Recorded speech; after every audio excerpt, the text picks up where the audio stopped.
आज चाहिँ फेरि अब हामी वर्ल्ड कप हेर्न जाने प्लान थियो। हामीले टिकट चाहिँ अगाडि नै काटिसकेको थियो वर्ल्ड कप हेर्नको लागि होइन। महँगो पऱ्यो टिकट अगाडि नै काटेर होइन। अगाडि काट्दा पनि त्यही पनि अब वर्ल्ड कप हेर्न जाउँ न यार, एकचोटि लाइफ टाइम एक्सपिरियन्स हो, लिनुपर्छ भनेर दाजुभाइ र म टक्क परेर गयौँ।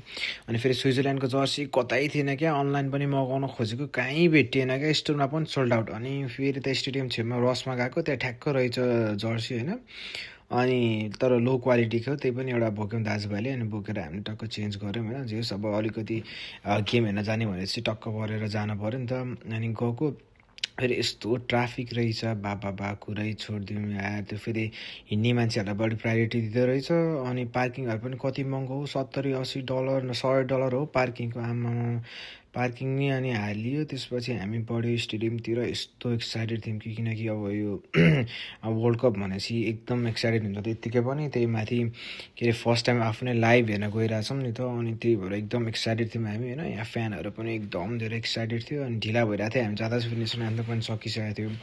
अनि गयो फेरि हतार हतार हुन्छ भनेर दाइ र म चाहिँ फेरि कुद्न थाल्यो। फेरि छुट्ला, फेरि यत्रो पैसा तिरेर आएको छ, सुरुबाटै त हेर्न पऱ्यो, फेरि छुट्यो भने त झ्या हुन्छ भनेर हामी दौडिन थाल्यौँ होइन। त्यसपछि गएको आमा त्यो हुन्छ नि स्टेडियममा छिर्दा त्यो भाइब, त्यो स्टेडियमको एनर्जी नै यस्तो डिफ्रेन्ट थियो नि होइन। लाइक त्यो टिभीमा हेर्ने र रियलमा हेर्दाको फरक त धेरै हुन्छ नि त, तर स्टेडियमको चाहिँ यस्तो त्यो एकदम अनरियलवाला फिलिङ थियो क्या। हुन्छ नि यति भिडियो यति फोटो खिच्यो नि त्यहाँनिर गएर, त्यो कुरा छोड्थ्यौँ। त्यो अब वर्ल्ड कप भनिसकेपछि हाम्रो यहाँ टिभीमा हेर्दा त लाइक ओहो कहिले खेल्न पाइएला, कहिले हेर्न पाइएला भनिन्थ्यो नि त। अब आफू नै गएर त्यो एक्सपिरियन्स लिँदा त हो माई गड कुरा नै छोडिदिउँ क्या। त्यो यस्तो त्यो फिलिङ त त्यो भन्नै सक्दिनँ क्या म होइन। एकदम लाइक एकदम ड्रिम कम ट्रु भएको थियो।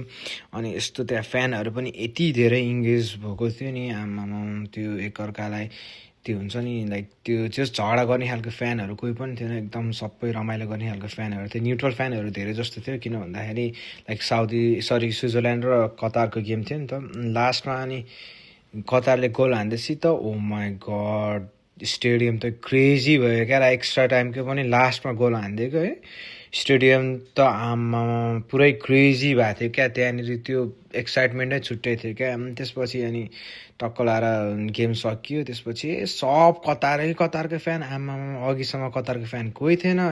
त्यसपछि गेम थियो नि त ब्राजिल र मोरोक्कोको। अनि फेरि घर गयो भने हेरेर भ्याइँदैन, फेरि बाटोमा छुट्छ भनेर अनि फेरि त्यहाँ इन्डियन रेस्टुरेन्ट थियो क्या छेउमा, त्यहीँ गएर अनि बुफे खाँदै गेम हेऱ्यौँ। अनि घर